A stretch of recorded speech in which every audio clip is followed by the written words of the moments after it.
Pitong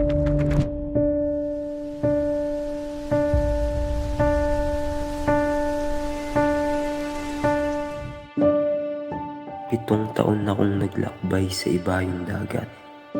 At sa wakas, ako'y nakauwi rin. Ngunit sa aking pag-uwi ay hindi lamang saya, may halo ding pangamba. Sa anong kadahilanan tayo ginaganito?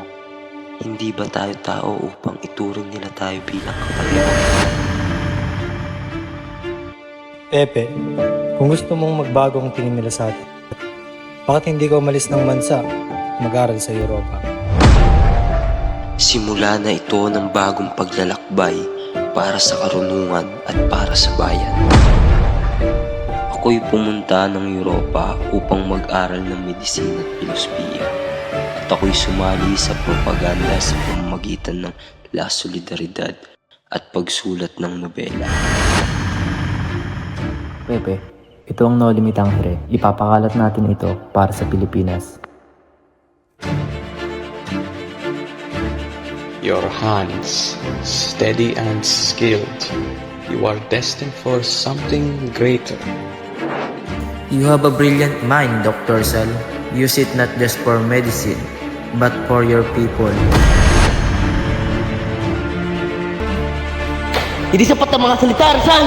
At kung sa dahas tayo bababa, anong pinagkaiba natin sa kanila?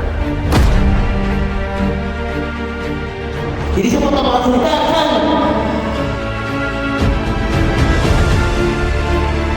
Hindi lahat ng laban ay kailangan tapatan ng galit.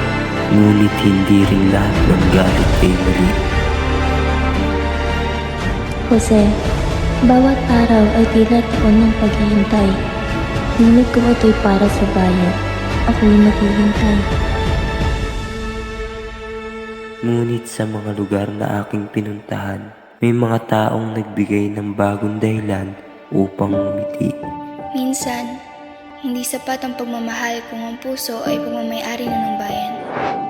Ang bawat pagkikita ay may aral, at ang bawat pag-ibig ay may hangganan.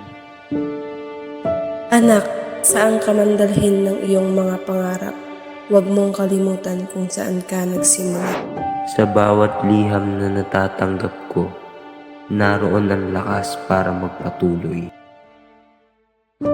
Marami akong natutunan sa paglalakbay, ngunit higit sa lahat, natutunan kong ang tunay na paglilingkod ay nagsisimula sa puso.